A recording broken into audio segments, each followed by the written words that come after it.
고린도 전서를 마치고 고린도 후서를 시작하려고 합니다. 고린도 교회에 많은 문제들이 있었는데 그 문제는 고린도 교회만의 문제가 아니고 오늘 이 시대의 우리의 문제이기도 하는 것입니다. 고린도 교회의 문제에 대해서 바울이 내놓은 해결책은 복음을 다시 한번 가르치는 것이었습니다.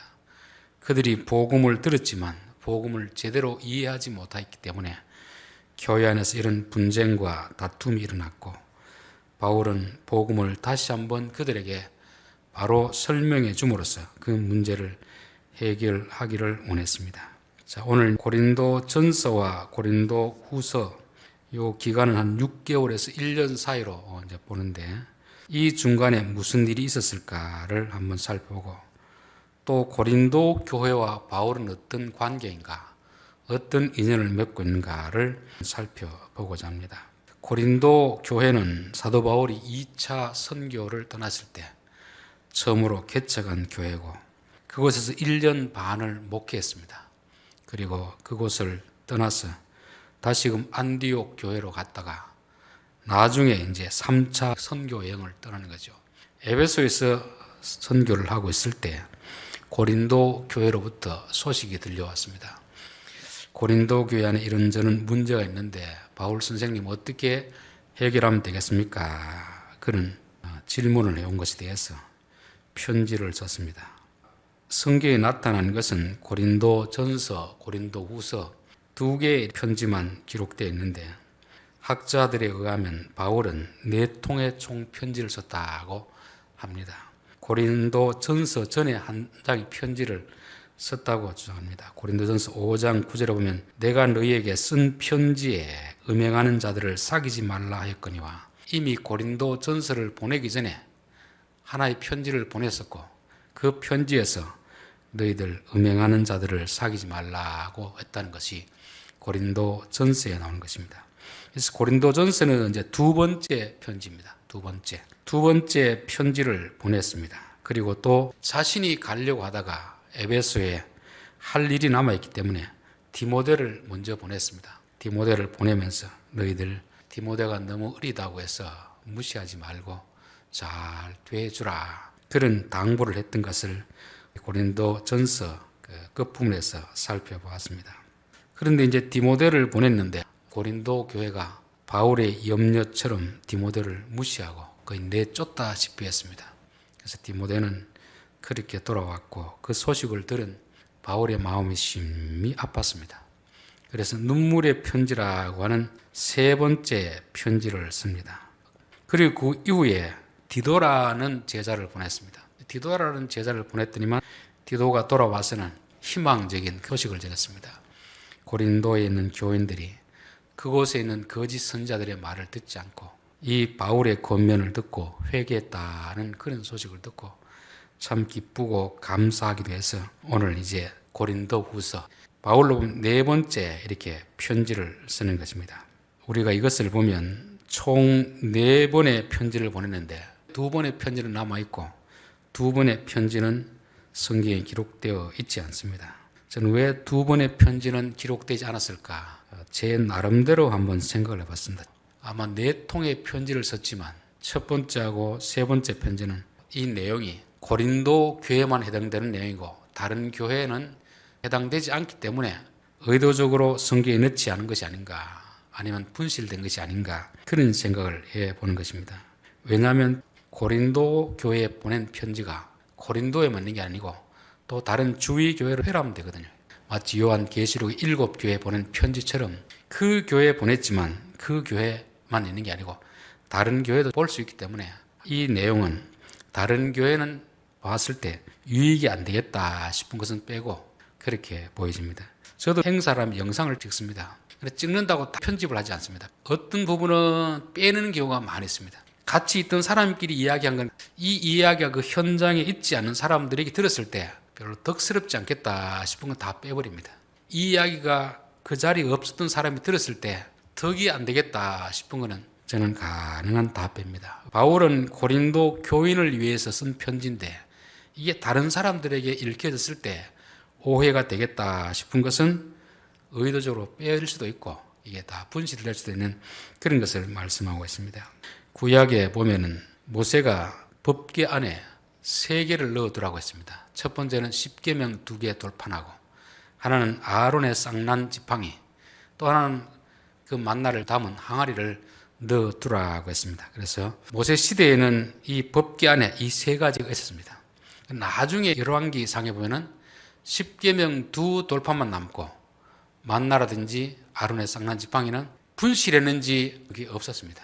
저는 그게 그렇게 중요했으면 유대인들이 이런 걸 얼마나 소중하게 여기는데 왜 분실했을까? 이들이 실수해서 분실했을까? 하나님께서 의도적으로 분실하게 했을까를 한번 생각해 봤을 때, 하나님께서 십계명 2 돌판은 모든 사람들에게 필요한 것이지만 아론의 쌍난 지팡이나 만나 이야기는 모든 사람들에게 해당되는 것이 아니기 때문에 뺀 것이 아닌가 그렇게 싶습니다. 왜냐하면 만나는 누구만 맛봤습니까? 광야에 있는 사람만 맛본 것이고, 근데 그 이후에 사람들은 만나를 맛보지 못했거든요. 그럼 광야에 있는 사람들은 하늘에서 만나가 내리고 새벽마다 거둔 그 이야기를 주구장창 할 거 아닙니까? 근데 그 이후에 사람들은 그 이야기를 들어도 전혀 실감이 나지 않는 것입니다. 마치 우리들이 옛날 이야기하면 우리 자녀들이 왜 또 옛날 이야기한다 이런 식과 마찬가지인 거죠. 즉 이야기라는 것은 그 경험을 공유한 세대에는 유익이 되지만 그 경험을 공유하지 않는 세대에게는 전혀 도움이 되지 않기 때문에 성경에 담아둘 의도가 없다고 생각하기 때문에 2개의 편지는 뺐지 않나 그렇게 싶습니다. 요한복음 20장 30절에도 보면 예수께서 제자들 앞에서 이 책에 기록되지 아니한 다른 표적도 많이 행하였으나 오직 이것을 기록하면, 성경에는 예수님의 기적이 기록되어 있는데 예수님이 행한 기적 중에서 일부분만 기록되어 있습니다. 일부분만. 여러 종류의 기적들이 많이 있었지만 일부분만 기록한 것은 너희로 예수께서 하나님의 아들 그리스도이심을 믿게 하려 하며, 즉 어떤 기적을 통해서 성경을 기록하는 저자가 의도하는 게 있습니다. 의도. 예수님이 하나님의 아들이다. 요거 알려주기 위해서 기록한 것이지, 이것과 상관없는 그런 기적은 아무리 많이 행했더라도 기록하지 않고 있는 것을 보면 우리가 그것을 알 수 있습니다. 저는 이걸 통해서 우리들도 남에게 이야기할 때 내가 들었다고 보았다고 이야기를 다 하는 것은 안 맞겠다 싶어요. 내가 아무리 많은 이야기를 보고 들었더라도 상대방의 이야기할 때 이 이야기가 상대방에게 유익이 될까를 생각해보고 유익이 안 되는 이야기는 안 하는 게 좋습니다. 우리는 그냥 들었으면 보았으면 막 이야기하고 싶어가지고 안달이 나 있잖아요. 그러나 아무리 내가 눈으로 보고 귀로 들었다고 하더라도 이야기할 때는 이 이야기가 상대방에게 유익이 되는가 안 되는가 늘 생각을 하는 것입니다. 여러분, 우리가 이야기라는 것은요, 내가 아무리 듣고 보았다고 하더라도 듣는 사람들에게 내가 이 이야기하는 것이 유익이 될까 안 될까, 유익이 안 되면 안 하는 게 좋습니다. 부모의 경험이라는 것도 자식에게 이야기했을 때 유익이 될 것 같으면 하고 유익이 안 되면 안 하는 게 성경의 기록 방식이라는 것입니다. 2번째로는 이렇게 간절히 편지를 보냈으면 고린도 교인들이 어떻게 해야 됩니까? 그 편지를 받고 고쳤으면 좋은데 안 고친 거죠. 그러니까 3번째 편지를 보내고 4번째 편지를 보내는 것입니다. 저는 이걸 보면서 사람이 참 쉽게 안 변하는구나, 쉽게. 부모들은 자식들에게 이런저런 말을 했을 때 자녀들이 예 알겠습니다 들어주면 참 얼마나 좋습니까? 그런데 부모님의 말을 무시하는 경우가 있을까요 없을까요? 있겠죠. 회사에서도 부장님이 밑에 직원들에게 이것 좀 하십시오, 이것 좀 고치십시오 이렇게 했을 때 들으면 참 좋은데 말하는 사람도 내가 말을 잘했구나, 듣는 사람도 이분은 나를 위해서 하는구나 이렇게 듣고 고치면 참 좋은데 고린도 교회는 고치지 않았습니다. 오히려 거짓 선자들의 말을 듣고 바울을 공격을 했던 것을 보면 사람들이 참 쉽게 변하지 않는구나 하는 것을 알게 됩니다. 그래서 혹시 우리 성도들이 자녀들이라든지 또 아랫사람들에게 이야기를 했을 때 상대방이 즉각 고치지 않는다고 해서 너무 실망할 필요는 없겠다 싶어요. 왜냐하면 그게 타락한 인간의 본성이고 그게 다른 사람이 아니고 우리가 그런 것입니다. 우리가. 하나님 우리에게 고치라고 몇 번이나 말씀합니까? 그런데 우리는 그때 고치지 못하고 결국 많은 어려움을 겪고 나서 고치는 것이 이게 고린도 교인들의 모습이고 또 우리의 모습이라는 것을 보게 되는 것입니다. 자, 1장 1절 하나님의 뜻으로 말미암아 그리스도 예수의 사도된 바울과 형제 디모데는 고린도에 있는 하나님의 교회와 또 온 아가에 있는 모든 성도에게 편지를 쓰자 말자 처음으로 언급하는 것이 뭐냐면 나는 하나님의 뜻으로 사도가 되었다. 내가 되고 싶어 된 것도 아니고 하나님이 나를 불러 사도로 삼으셨다는 것을 말씀하고 있습니다. 왜냐하면 고린도전서를 보내고 나서 그 귀에 들려오는 소리는 뭐냐면 바울은 사도도 아닌데 바울이 하는 말을 뭘 들으려고 하느냐. 고린도 안에 있는 거짓 선지자들이 바울의 사도권에 대해서 비방을 했습니다. 바울이 한 말은 옳은데 말을 공격하지 못하니까 그 말한 그 사람을 공격하는 것입니다. 요즘 말하면 메시지는 맞으니까 메신저를 공격하는 것입니다. 바울의 말은 맞는 말인데 그런데 바울이 사도가 아닌데 무슨 권위가 있느냐 그렇게 말하는 것입니다. 이제 어떤 말을 의사가 말하면은 권위가 있고 우리들이 말하면은 사람들이 들어주질 않습니다.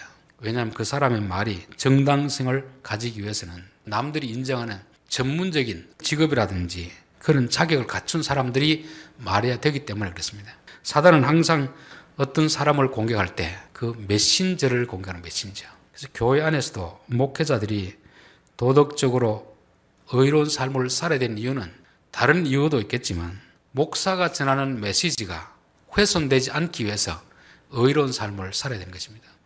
한평생 목회를 하신 분이 그 노년에 어떤 치명적인 실수를 하고 나면은 그 사람만 욕하는 게 아니고 그 사람에게 들었던 설교 자체를 다 부인하게 되는 것을 많이 보게 되거든요. 특별히 교인들이 어떤 목회자에게 은혜를 받았다가 목회자가 도덕적으로 치명적인 죄를 범하는 걸 보면 그 사람만 미워하는 게 아니고 그 사람을 통해 들어왔던 하나님의 말씀마저 다 훼손하고 부정하기 때문에 메신저가 참 중요하다는 것입니다. 그래서 바울은 내가 사도가 된 것은 내 의지대로 된 것이 아니고 하나님께서 나를 되게 하셨다는 것을 강조하고 있는 것입니다. 보통 논문 쓸 때 보면은 어떤 유명한 사람들이 이런 말을 했다고 인용하는 것은 똑같은 말이라도 내가 한 말은 사람들이 믿어주지 않지만 유명한 사람의 말을 인용하면 믿어주기 때문에 그런 것입니다. 그래서 목사의 설교가 권위가 있으려고 하면은 누구의 말씀을 인용해야 되겠습니까? 여호와께서 말씀하시기를. 하나님의 말씀을 인용하면 이게 권위가 있는 것이고 자기 생각을 자꾸 이야기하면 아무리 좋은 이야기라도 그 이야기는 정당성을 부여받지 못하는 것입니다. 그래서 사도 바울은 내가 사도된 것은 하나님의 뜻으로 말미암아 된 것이다 하는 것을 편지를 쓰면서 가장 먼저 언급하고 있습니다. 그리고 그 다음에 예수의 사도된 바울과 형제 디모데는 바울과 디모데는 정확하게 나이가 몇 살 차이인지는 알지 못하지만 아마 아버지와 아들뻘 되는 한 20, 30세 이상 차이가 나는 그런 세대가 아닐까 그렇게 생각되는 것입니다. 그런데 사도 바울이 고린도 전서에도 말씀드렸다시피 나이가 어리다고 무시하지 마십시오. 이 사람도 나처럼 하나님의 일을 하는 사람입니다. 당부를 했습니다. 그런데 그 바울의 말을 듣지 않고 디모데가 갔을 때 나이가 어리다고 무시하고 내쫓다시피 했습니다. 그래서 두 번째 편지에는 바울과 형제 디모데는 즉 바울이 디모데를 형제로 부르고 있는 것입니다.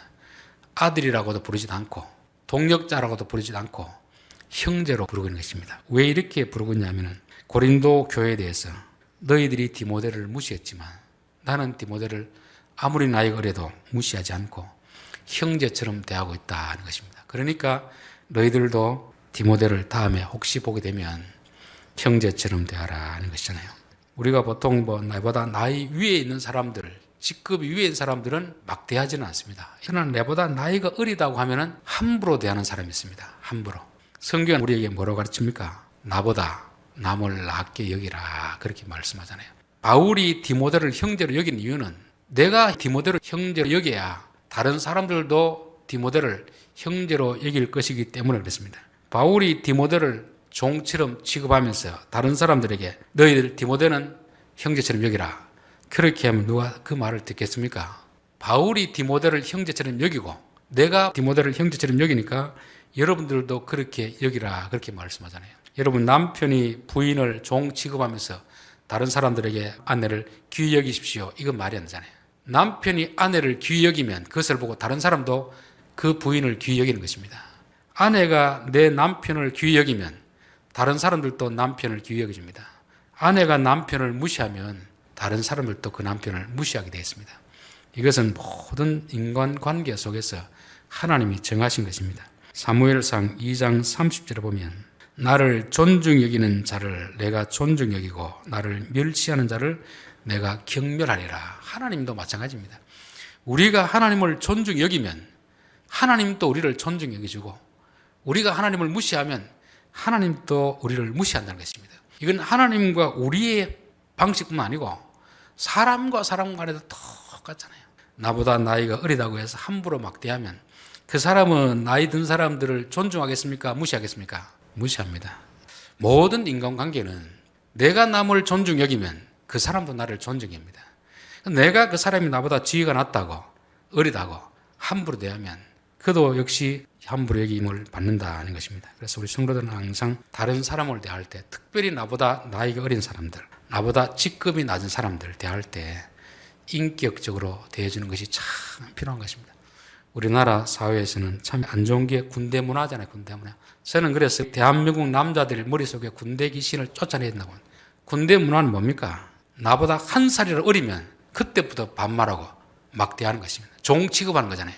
계급이 그런 개념이 아닌데 군대의 이 잘못된 전통이 나보다 나이 어리면 함부로 막대하고 인간 취급하지 않는 이런 문화가 군대만 있는 게 아니고 학교에도 있고 교회 안에도 있고 없는 곳이 없습니다. 그 왜 그런가 보니까 대한민국 남자들의 머릿속에 들어있는 그 군대 귀신 때문에 그렇습니다. 그 귀신을 쫓아내야 되는데 교회에 들어와서도 여전히 나이가 어리면 목사로도 나이 어린 후배들에게 반말을 하고 무시하고 막대하는 이런 것이 있습니다. 저는 우리 성도들이 다른 건 몰라도 나보다 나이 어린 사람들, 나보다 가난한 사람들, 직급이 낮은 사람들을 대할 때 형제로 대하는 이 마음이 있습니다. 이 마음이. 지난 시간에도 이야기했지만 예수님이 제자를 대할 때 겉옷을 입는다는 건 왜 입는다고 했습니까? 예의를 갖추기 위해서.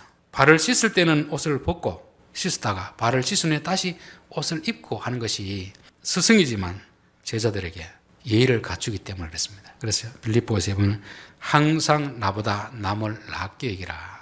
바울이 이것을 가르치기 위해서 디모데는 내 아들뻘 되는 나이지만 나는 디모데를 한 번도 그를 무시한 적이 없고 늘 형제로 대했다. 그러니까 너희들도 형제로 대하라는 것을 말씀하고 있습니다. 자, 바울이 4번이나 이렇게 편지를 쓴 이유는 뭐겠습니까? 우리 같으면 보통 한두 번 쓰고 말을 안 들으면 아이고 포기해야지. 굳이 말도 않는 교회에 대해서 내가 이렇게 고민할 필요가 있는가 그런 생각할 때가 있잖아요.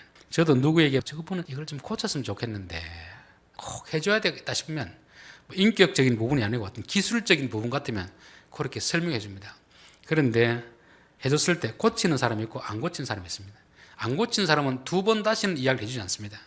그런데 바울은 안 고침에도 불구하고 계속 이야기하는 이유가 뭐겠습니까? 바울은 고린도 교회를 대할 때 아비의 마음으로 대하는 아비 마음. 일만 스승이시되 아버지는 많지 아니하니. 사도 바울은 고린도 교회를 대할 때 아버지의 마음으로 대했다는 것을 볼 수 있습니다. 우리가 자식은 잘못해도 어떻게 합니까? 아버지가 한번 이야기해서 안 된다고 포기합니까? 될 때까지 기다립니까? 될 때까지 기다리잖아요.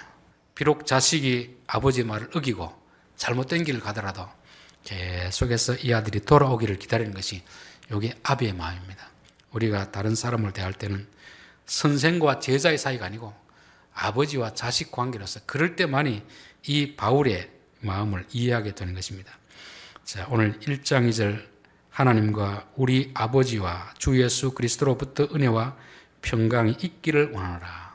그 앞에는 뭐라고 했습니까? 고린도전서 16장에 보면 누구든지 주를 사랑하지 아니하면 저주를 받을지어다. 어떻게 보면 참 안 좋은 이야기 같은데 저주를 받으라는 게 아니고 너희들 그렇게 계속 거기를 가면 저주를 받을 테니까 거기서 멈추고 돌아서라 하는 거잖아요. 그래서 오늘 1장 2절이 고린도 교인을 위한 진짜 아버지의 마음입니다. 너희들에게 하나님의 은혜와 평강이 있기를 원하노라. 이게 바울의 진심입니다. 진짜 속마음은 저주를 받기를 원하는 게 아니고 거기서 돌이켜서 저주를 받지 말라는 바울의 간절한 마음이 있었던 것이고 바울의 속마음은 그들에게 하나님 은혜와 평강 있기를 원하는 것이다는 것입니다. 창세기 6장에 보면은 하나님이 지으신 세상을 보니까 너무 죄가 많아가지고 내가 이 세상을 다 쓸어버리리라 그렇게 화를 내는 장면이 있습니다. 근데 6장 8절에 보면 참 재밌는 표현이 있습니다. 그러나 노아는 여호와께 은혜를 입었더라고 되어 있습니다. 한글 성경으로서는 이렇게 번역되어 있는데 히브리 성경 원문을 그대로 번역하면은 노아는 하나님의 눈에서 긍휼하심을 보았더라 그 뜻입니다. 하나님은 고함을 치면서 당장 세상 멸해버릴 것이다 하는데 노아가 눈을 들어 하나님 보니까 하나님의 눈에서 눈물이 뚝뚝 떨어지고 있는 것입니다. 세상 사람들은 화내는 하나님의 모습만 보고 있는데 노아는 하나님의 눈에서 눈물을 보았던 것입니다. 이게 은혜를 입은 것이죠. 호세아서 한번 보시다. 호세아서 6장 1절 오라 우리가 여호와께로 돌아가자. 여호와께서는 우리를 찢으셨으나 도로 낫게 하실 것이요 우리를 치셨으나 싸며 주실 것임이라. 3절 그러므로 우리가 여호와를 알자. 힘써 여호와를 알자. 북쪽 이스라엘 백성들이 많은 죄를 지었을 때 하나님이 그들을 치시고 징계를 내렸습니다. 그때 이스라엘 백성들은 하나님에 대해서 두려운 마음이 있었겠죠. 그런데 호세아는 좀 달랐습니다. 하나님은 때리지만 마음 아파하시고 돌아서 눈물을 흘리고 계신다. 지금이라도 너희들이 잘못했다고 회개하면 하나님이 싸매어 주실 것이다. 즉 호세아가 보는 하나님하고 이스라엘 백성들이 보는 하나님은 같았습니까? 달랐습니까? 달랐던 거죠. 백성들은 잘못하면 때리는 하나님, 그 하나님만 보고 원망하고 불평했지만 호세아는 노아처럼 하나님의 눈에서 눈물을 보았습니다. 저분의 진심은 저거구나. 자식이 잘못하니까 때리긴 때리는데 잘 되라고 때리는 것이고 때려놓고 나서도 자식의 상처를 어루만져 주시는 분이구나. 그러면서 여호와를 알자. 힘써 여호와를 알자. 우리는 하나님을 아는데 때리는 하나님만 알면은 잘 모르는 겁니다. 때려놓고 우리보다 더 마음 아파하시는 하나님, 돌아오면 우리를 싸매주신 하나님, 탕자가 아버지를 배신하고 갔지만 보내놓고 매일 동구박까지 나가서 혹시나 이 아들이 돌아올까 안 돌아올까, 돌아왔을 때 이 아들이 혹시라도 동네 사람들에게 눈에 띄기 전에 먼저 데리고 와가지고 목욕시키고 가락지 입혀주는 하나님, 이게 진짜 하나님의 마음인 것입니다. 사도 바울도 앞에서는 저주 같은 이야기를 보았지만 그의 진심은 하나님 이들에게 은혜와 평강이 있기를 원합니다. 자식들이 부모의 이 마음을 알아야 됩니다. 하나님의 이 마음을 아는 것이 진짜 아는 것이고, 앞에서 성질 내고 고함치는 그게 진짜 마음이 아니잖아요. 우리 부모 세대는 자식들에게 막말을 얼마나 많이 했습니까? 입에 담지도 못하는 그런 욕을 하는데 그거는 부모의 본심이 아니지 않습니까? 부모는 어떻게 해서든 자식이 잘 되기를 원하는 마음, 그게 부모의 마음이고 호세아가 본 하나님의 마음이고 바울이 본 하나님의 마음인 것입니다. 그래서 저는 우리가 하나님을 아는 것은 하나님의 진노만 아는 게 아니고 때리시고 눈물 흘리시는 그 하나님의 눈물을 볼 때 우리가 정말 하나님을 아는 것이라 그렇게 볼 수 있습니다. 자, 오늘 결론입니다. 고린도 후서 서론격으로 살펴보았습니다. 바울이 4번의 편지를 보냈지만 2번의 편지는 사라졌는지 분실했는지 어쨌든지 성경에 기록되지 않았습니다. 제가 추측해 볼 때 그것은 고린도 교회는 해당되지만 다른 교회들에게는 그게 유익이 되지 않기 때문에 의도적으로 빼버린 것이 아닌가. 그래서 우리가 보고 든 모든 것들을 다 이야기하는 게 아니고 듣는 사람들에게 유익이 되는가 안 되는가. 부모 세대가 경험한 많은 경험 중에서도 자녀들에게 이 이야기는 유익이 되겠다 싶으면 하고, 이 이야기는 자녀들에게 유익이 안 되겠다 싶으면 하지 않고, 우리들이 본 이야기도 다른 교인들에게 이야기했을 때 유익이 되겠다 싶은 건 이야기하고 유익이 안 되겠다 싶은 건 굳이 말할 필요가 없다는 것입니다. 그리고 고린도 교인들이 몇 번의 편지를 받아도 쉽게 고치지 않는 것은 이게 고린도 교인들만의 문제가 아니고 바로 이게 우리의 모습이다. 우리가 그렇게 목이 곱기 때문에 쉽게 잘 고치질 않습니다.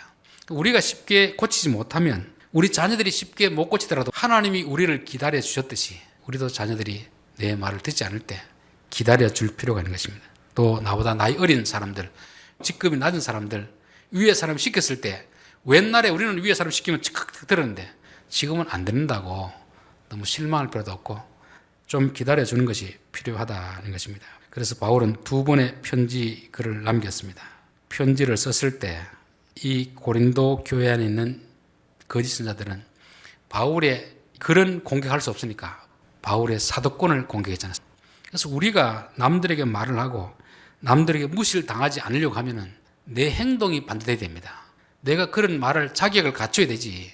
내가 자격이 없거나 자기나 잘하지 뭐 이렇게 이야기를 들으면 우리가 전한 하나님 말씀이 완전히 길바닥에 밟혀야 되는 거죠. 그래서 우리가 전한 말이 그렇게 되지 않기 위해서라도 하나님 주신 그 권위가 필요하다는 것을 말씀하는 것입니다. 사도 바울은 자기 뜻으로 된 것이 아니고 하나님의 뜻으로 된 것이다 말씀하는 것이고, 더 중요한 것은 디모데를 형제라 부르는 것입니다.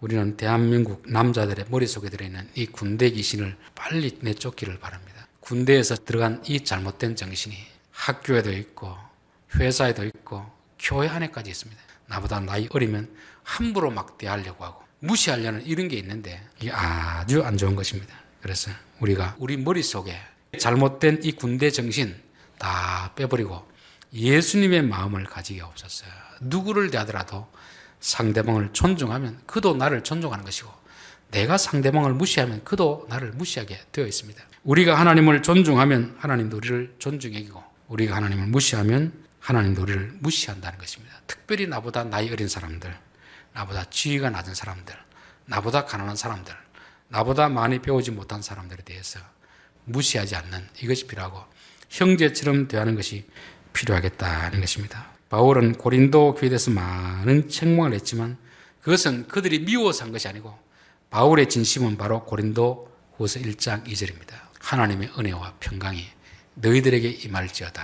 이게 바울의 마음이고 이게 하나님의 마음입니다. 우리가 하나님을 안다는 것은 율법적인 하나님을 아는 것이 아닙니다. 내가 잘못하면 하나님 때리시는 하나님, 벌 주신 하나님, 그것만 알면 하나님을 반쪽하는 거죠. 때리고 나서도 눈물을 흘리신 하나님. 부모가 자식을 때리고 나서 어떻게 합니까? 자식이 잠들었을 때 종아리를 보고서 연고를 발라가 문제를 주잖아요. 요까지 알면 부모를 제대로 아는 것이고, 하나님에 대해서도 저는 그렇게 알아야 된다고 봅니다. 고세야 선지자가 아는 수준하고 이스라엘 백성들이 아는 수준은 달랐습니다. 그래서 우리가 여호와를 알자, 힘써 여호와를 알자. 그 말은 하나님의 분노하시는 그 모습만 보는 게 아니고 분노하시고 나서 눈물 흘리시는 그 하나님의 눈물을 볼 수 있다면 우리의 신앙은 많이 성장될 것이다. 그렇게 믿습니다. 기도드리겠습니다.